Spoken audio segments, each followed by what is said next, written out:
Gracias por continuar con nosotros compartiendo todas estas informaciones y como le anunciamos, vamos a analizar de manera tranquila lo que fue la decisión primero del presidente de la República de dejar sin efecto la reforma fiscal y lo más importante, ¿qué viene a partir de ahora? ¿Cuáles cosas deben o no cambiar? Me acompaña el economista Antonio Siriaco Cruz. El Cruz es coincidencia del apellido. Decano de la Facultad de Economía de la Universidad Autónoma de Santo Domingo. Antonio, gracias por acompañarme. Gracias, Napoleón, por tu gentileza de invitarme a tu programa En Contexto. De entrada, ¿qué te pareció primero lo que fue la decisión del presidente de reflexionar y darse cuenta que al parecer nadie estaba de acuerdo con el proyecto de reforma, exceptuando lo que la hicieron? Mira, yo pienso que la decisión del señor presidente de la República de retirar ese proyecto de ley de modernización fiscal, yo creo que fue lo correcto. La gran mayoría, por no decir algo bastante plebiscitaria, de las propuestas de ese proyecto, anteproyecto de ley, básicamente fueron rechazadas por la población en sentido general y por los sectores, ¿no? Sectores económicos, muchos de ellos que se veían afectados. Pero yo pienso, Napoleón, que esto es una experiencia importante, porque la sociedad dominicana de hoy no es la sociedad dominicana de los años 90, cuando se hizo una gran reforma, cuando el doctor Balaguer. Y pongo este ejemplo porque cuando tú hablas con los economistas, te dicen que esa fue la reforma más exitosa, pero se hizo en un contexto de crisis. Y yo pienso que una de las quizás falencias que tuvo esta propuesta fue que se constituyó un contexto pensando que la economía dominicana estaba en crisis. Y en ese sentido, parece que la población sintió que el ajuste iba a ser muy fuerte. Y no es fácil, no es cierto que la sociedad dominicana está en crisis, tiene problemas estructurales que hay que atender. El tema, por ejemplo, del sector eléctrico, el tema de los intereses, el pago de intereses de la deuda pública. Pero estamos hablando de una economía que posiblemente sea la economía que termine con un crecimiento quizás el más alto en América Latina. Estamos hablando de una economía donde se proyecta este año que van a entrar 11 millones de visitantes y donde el turismo está prácticamente siendo un pilar del crecimiento económico.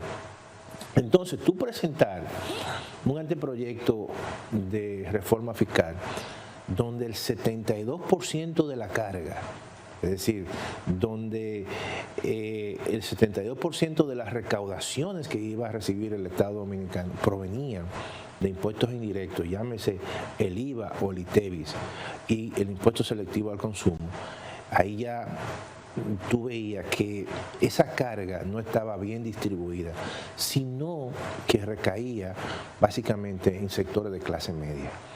De manera que cuando de repente la población que tiene más información hoy en día, que lee, que hay más periódicos, que hay más economistas, más periodistas con cultura económica, que hay mucho más artículos que se escriben en los periódicos de circulación nacional y en las redes sociales, estaban más informados y vieron que una parte importante de esos impuestos iba a recaer precisamente en sectores de clase media.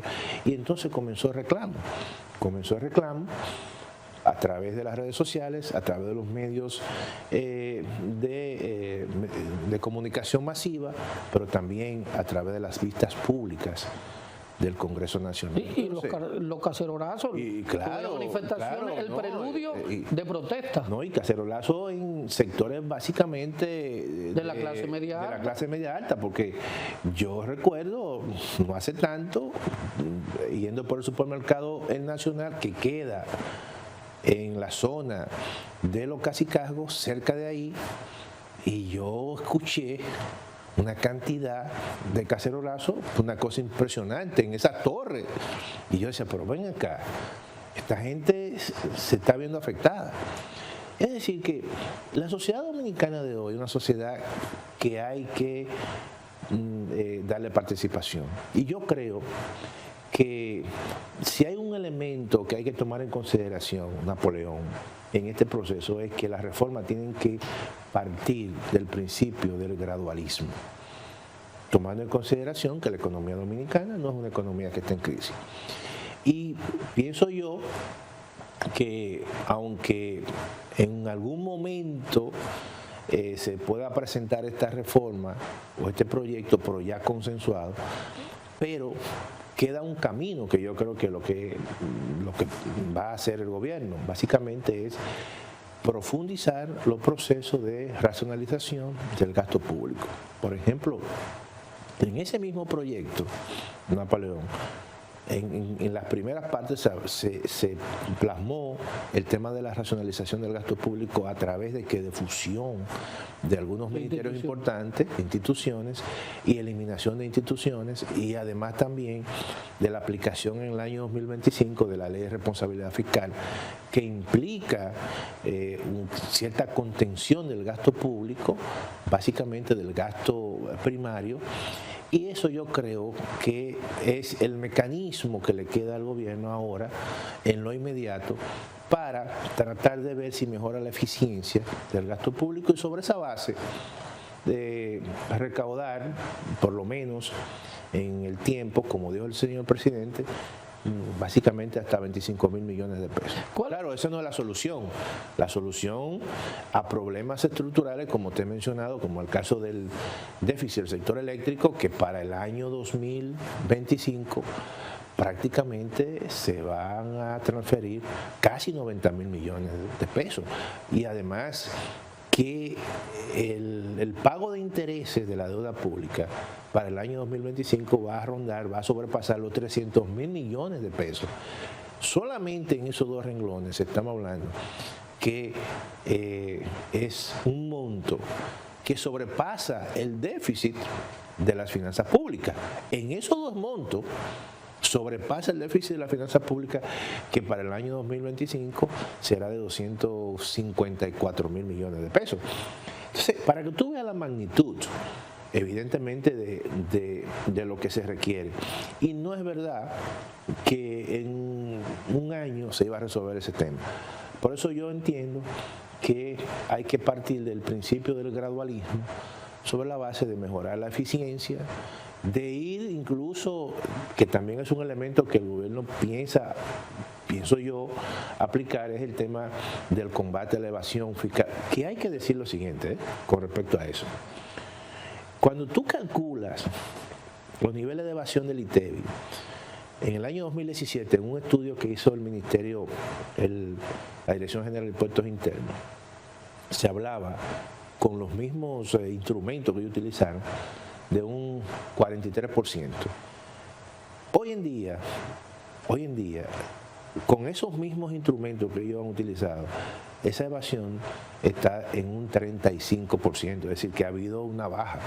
Y yo creo que ahí se dio un dato que yo creo que no era el correcto.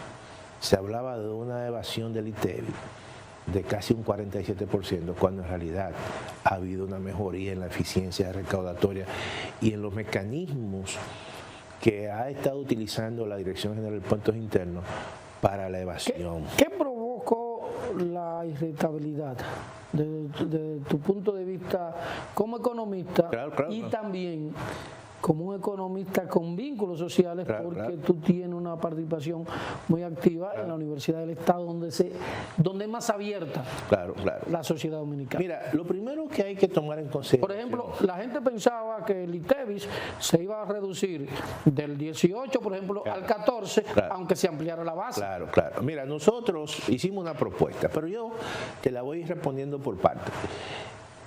Cuando hablamos de reforma fiscal, Napoleón, al final son reformas que tienen que... es economía política todo esto, porque los intereses inmediatamente confluyen y cada quien está tratando de que no se le toque. Entonces, cuando tú, en una sociedad como la sociedad dominicana, que todavía es una sociedad de salarios bajos, tú, la canasta básica, tú pones una parte importante de productos de consumos básicos a pagar ITEVI, pero no a pagar un ITEVI reducido, sino sencillamente a pagar un ITEVI que en muchos casos era un 16 y ahora tú lo subes a un 18. Oye, tú le estás dando básicamente en los bolsillos a la gente, a la gente de clase media baja, y que incluso los niveles de compensación a través de los incrementos en tarjeta quizás no iban a ser lo suficiente. Entonces, eso es un tema que yo creo que eso fue lo que en cierta manera generó una irritación generalizada y una crítica generalizada, porque generalmente si tú hubieses dejado exenta la canasta básica tal y como está, a lo mejor tú dices, bueno, la población dominicana no va a echar el pleito por los hoteleros, sí, no va a echar el pleito por los industriales, ¿verdad? Pero se tocó eso inmediatamente, entonces otros sectores se montaron en la ola y dijeron, pero vean acá, a mí me van a tocar, a mí también. El IPI que la gente ni cuenta se daba que eso existía. Eso existía, pero el tema del IPI, porque también hay un tema ahí. ¿Qué es el impuesto a la propiedad? A la propiedad inmobiliaria. A la propiedad inmobiliaria. Pero también hay un tema de revalorización ahí. Pero en el caso del IPI, que tú tenías que el monto exento ahora mismo es de 9 millones. 9 millones, sí. Cualquier apartamento te puede costar 8 millones, un apartamento de clase media. Entonces esa persona no pagaba IPI. Bueno, muy bien. De repente tú bajas el monto exento de 9 millones, lo bajas a 5 millones. Entonces esa persona que tenía un apartamento de 8 millones va a pagar por esa diferencia entre 8 menos 5, va a pagar por 3 millones y va a pagar el 1%, es decir, va a pagar 30,000 pesos, que antes no pagaba. Oye, y eso sin tocar a aquellos que pudiesen y tienen 2 viviendas, supongamos de 8 millones, eso van a pagar, obviamente, el doble, van a pagar 60,000 pesos. Entonces, también ahí hubo un error porque no se le dio opción de la diferenciación de tasas. Tú dices, mira, si yo el monto exento lo bajo, pero déjame poner 3 tasas, poner una tasa de 0.5, 0.75, no, 0.25, 0.5. Donde usted vive no paga, si vale 10 millones. Sí. Pero si la tiene alquilada. Claro, pero no se le dio esa opción. Se le dio la opción solamente del 1%. Entonces, eso hizo que el impuesto la gente lo viera también como algo muy duro. Incluso vi que había una convocatoria, una protesta, un cacerolazo en la segunda ciudad de República Dominicana, que es Nueva York. En Nueva York. Es decir, por la población, es decir, yo trabajo rompiéndome el lomo, hice mi casita, ya hace 7 años, ahora paga 8 y ahora tengo yo que mandar mi remesa que se la mandaba a mi familia. Y eso Napoleón. Eso tampoco se pensó. No, y eso, si tú le sumas eso, el tema de la modificación al artículo 306 de retención a los intereses que se deben enviar a cuentas del impuesto sobre la renta, por ejemplo, muchos dominicanos aquí que han pensado y piensan en su retiro, que hacen inversiones en certificados financieros del Banco Central, que pagan un 10%, le dijeron, no, mira, ahora esos intereses tú se los sumas al impuesto, a lo que tú vas a pagar sobre el impuesto sobre la renta, y no va a pagar un 10, va a pagar un 27. Entonces eso iba a ser también un elemento que iba a tocar de manera fuerte a los sectores de clase media. Ahora una pregunta al economista. Sí. Los economistas no ven esa realidad social que golpea a la gente, o solamente el número 3 por 3 son 4, más 2, 16. Mira, yo vengo de una formación, y te lo digo. Y por eso te estoy preguntando, porque tú eres economista. Claro, si es fría. Yo vengo de una formación donde en la currícula a mí me dan economía política. Sí. Y eso es importante, porque al final la economía se liga con la política. Hay otros economistas que ni en la universidad de donde estudiaron le dieron economía política. porque lo más probable piensan como que eso es marxismo y tal cosa, y no es verdad. Todo lo contrario. Las decisiones políticas, las decisiones económicas se hacen en un ambiente, en un entorno político de intereses, de grupos de intereses. Y la reforma fiscal es el mejor ejemplo para eso. Entonces, por eso es que cuando tú vas a tomar una medida de esa manera, tú tienes que consultar también al político. También, porque el político de una forma u otra tiene esa, como dicen, ese olfato que no lo tiene el técnico que está sentado en un... sí, que es más frío, más calculador. Que... Entonces yo creo que eso es también una experiencia de esta reforma. Hay que consultar, hay que tener asesores políticos para ver. Yo recuerdo en un artículo que leí recientemente, donde el asesor de seguridad del presidente Biden se reúne con un grupo de estudiantes. Le dicen, miren, ustedes tuvieron ayer a la secretaria del Tesoro, a Janet Yellen, y Janet Yellen vino a hablarle fue de economía y macroeconomía. Ahora no, yo le vengo a hablar a ustedes de la alta política y la economía, que es la geopolítica y geoeconomía. Yo le voy a hablar a ustedes del peligro que representa China en términos económicos y en términos políticos. Uno tiene también que tener esa visión de la política. Siempre las reformas económicas y las reformas fiscales tienen un componente político porque hay que tocar grupos de intereses.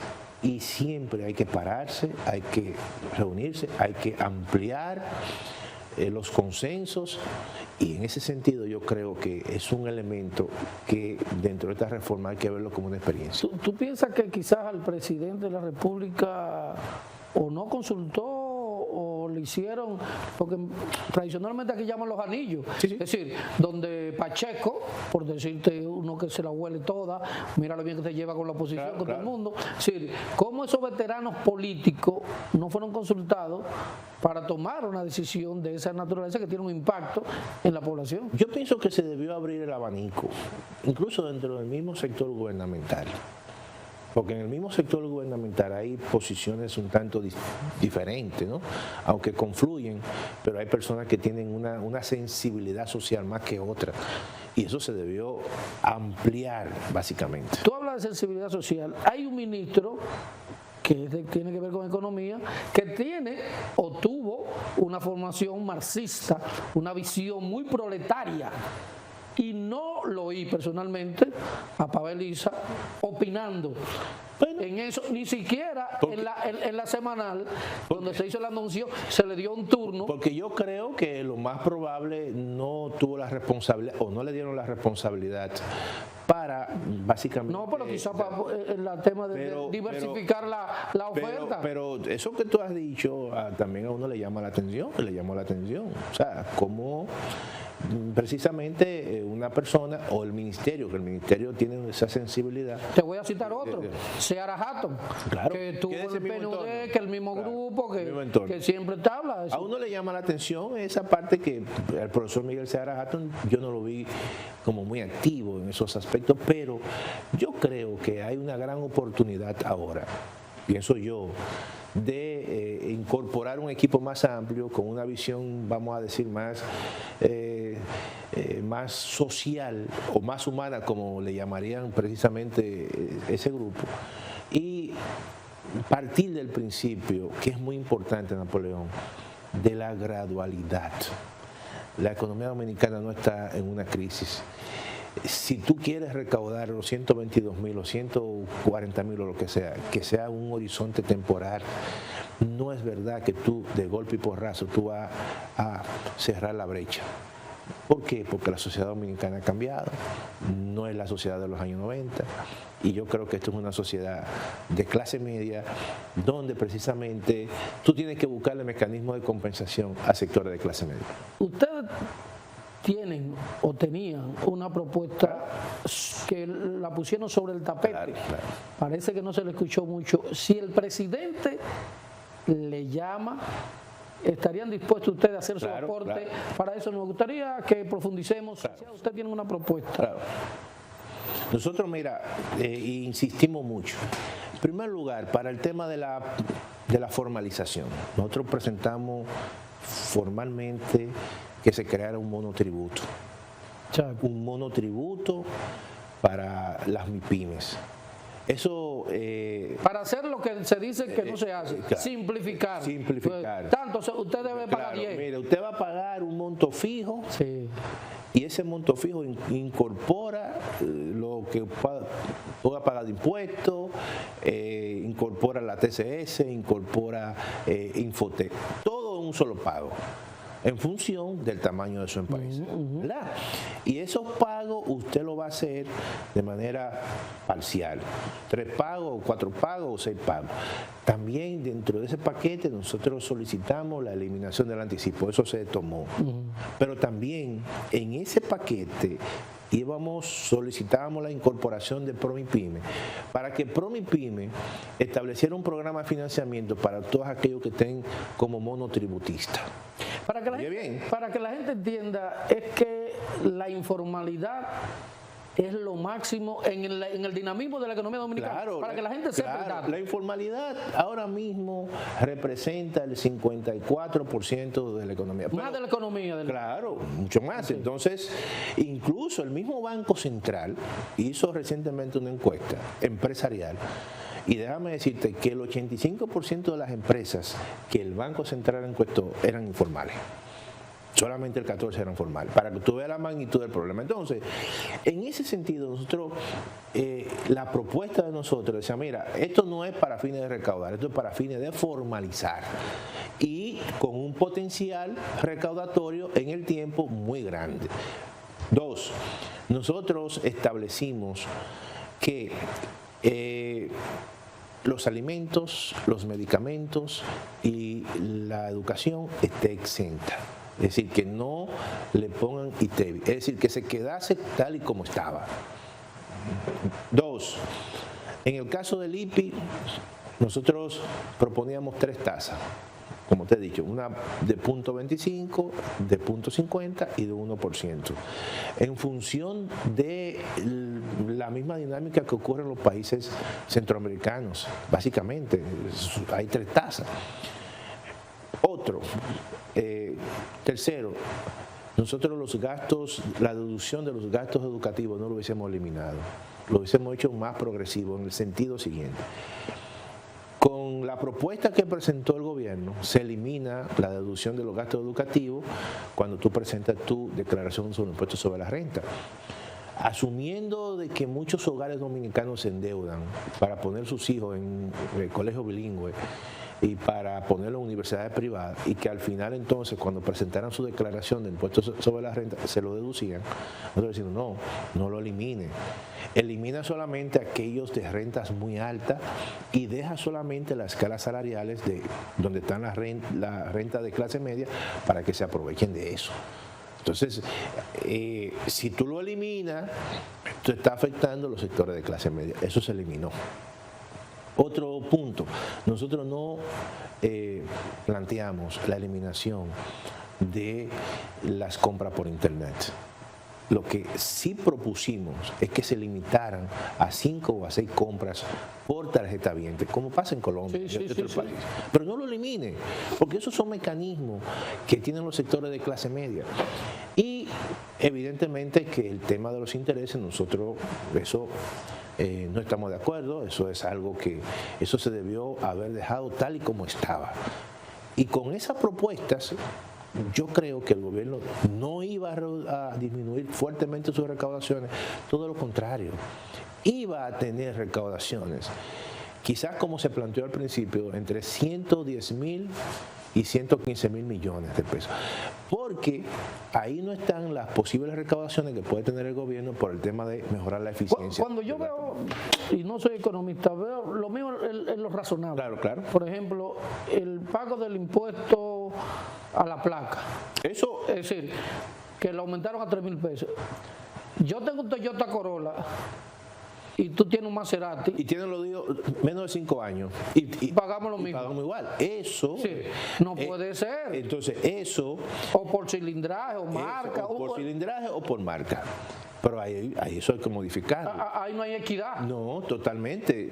Tú estás ahí haciendo que dos contribuyentes con ingresos distintos estén pagando la misma. Y evidente. Y eso es, tú estás cargando a aquellos que están, que son contribuyentes básicamente de ingresos mucho más bajos.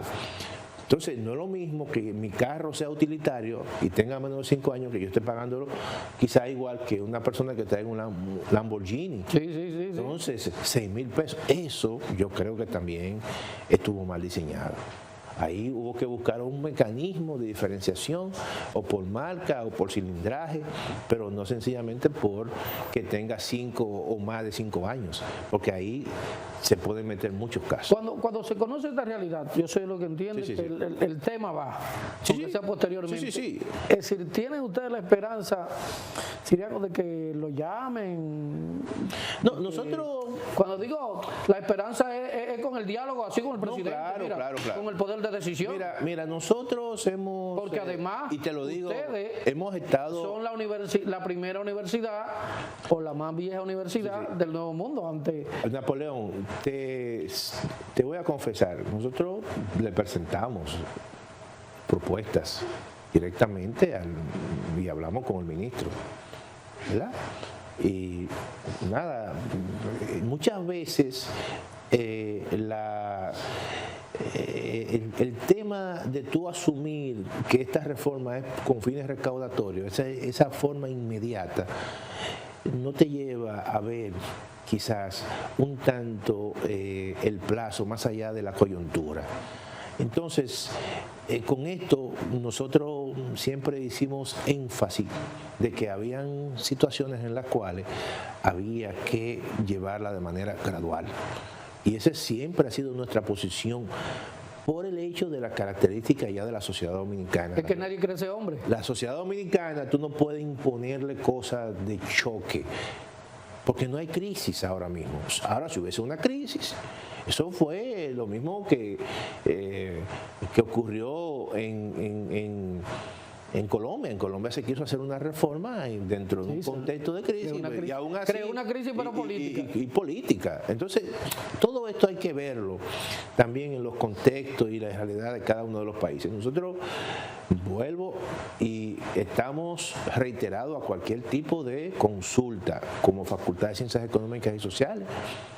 Incluso tenemos nuestras propuestas, ya las hemos difundido por diferentes medios, a nivel oficial, en muchos estamentos, se depositamos en el Congreso Nacional, todo eso, y estamos, como decimos, como institución educativa y como facultad, abiertos a cualquier Se sugerencia. cayó esa iniciativa de grupos que de manera independiente creían que tenían la salvación del mundo en sus manos.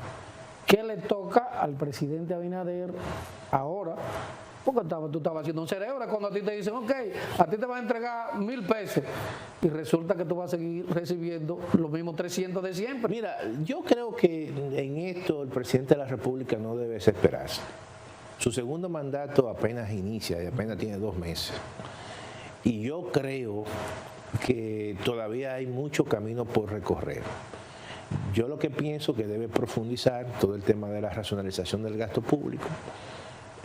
Tiene que ver, abrirse un tanto más, o el equipo económico, a escuchar las consultas de los diferentes sectores. Debe haber ahora un espacio de diálogo en la medida que va profundizando el tema de la racionalización del gasto público, y luego entonces ya cuando se llegan a diferentes consensos, mínimo, vamos a decir, puede someter el proyecto. Pero tomando en consideración de que no hay esa prisa, de que la economía dominicana no está en crisis y que eso le da un tiempo prudente en lo que resta del año o parte del año 2025. Porque se sometió un proyecto de presupuesto del 2025. Ese proyecto de presupuesto no incorporaba la reforma fiscal ni el tema de la fusión. Y yo creo que ahora puede tener más tiempo y posteriormente, en los próximos meses de 2025, puede reformular el presupuesto o establecer, como se dijo al principio, una adenda para los fines de incorporar ya todo lo que se pueda discutir y todo lo que se pueda llevar a consenso. ¿Cómo tú crees que terminará el año en términos económicos? En términos de números y en términos de bolsillo para la gente, porque la gente dice que el Banco Central, que los números... Yo creo lo siguiente, yo creo que la economía dominicana es una economía incluso todavía que tiene capacidad para seguir creciendo. Siempre la gente se queja, pero cuando tú hablas con extranjeros, nosotros tuvimos un congreso recientemente, terminó la semana pasada, congreso internacional. Habían economistas, contadores, administradores de 7 países de América Latina. Y me decían a mí, y comenzaban a hablar, me dice un peruano, una actividad, pero mira, ustedes han mejorado mucho. Ustedes se ven como que... Y esa es la percepción que hay. Se ven prósperos. Se ven prósperos. Y además hay un tema que esos países no lo tienen, es la tranquilidad y la estabilidad política. Sí, Entonces, muchas veces, cuando tú te miras tu propio ombligo, a lo mejor lo ves distorsionado, pero cuando otro lo ve de otra manera. Yo creo que la economía dominicana, al margen de todo, que tiene muchos problemas para resolver, pero aquí en las últimas décadas ha habido una mejoría en la población dominicana. Quizás el presidente vio eso que tú señalas de que no se podría poner en juego esa tranquilidad institucional, esa tranquilidad política, que somos un ejemplo en toda Latinoamérica. Mira, yo te voy a poner el ejemplo del turismo. O sea, el mismo gobierno tiene proyectos importantes en la zona sur y solamente el hecho de aquí hacer protestas, eso iba a tener repercusiones en un sector tan importante que es muy sensible precisamente a situaciones que se puedan dar de convulsión política, social, y yo creo que eso también primó mucho en retirar ese proyecto de ley de reforma fiscal. Este es un país que se insertó en el mundo sobre el tema del turismo, se conoce bastante a través del turismo y eso también lo hace ser un país relativamente frágil. Y esa fragilidad tiene mucho que ver con situaciones que se puedan presentar en la República Dominicana en términos de alteración de la paz social. Y quieras o no, tú puedes criticar a los partidos políticos y hay muchas falencias, pero se ha construido cierta paz social, que eso en cierta manera ha permitido que la República Dominicana pudiese avanzar. Quizás no a la velocidad que uno quiera, pero ha avanzado precisamente porque ningún país avanza con problemas sociales y problemas políticos. ¿Cuáles son, ya terminando, el mayor reto que tiene el gobierno ahora? No, yo creo que el gobierno tiene varios retos, pero si hay un reto importante que tiene el gobierno en el próximo año, es el tema del sector eléctrico. Yo creo que eso es un tema que hay que resolver. Es un tema que le quita mucha capacidad al gobierno de recursos para hacer políticas de inversión.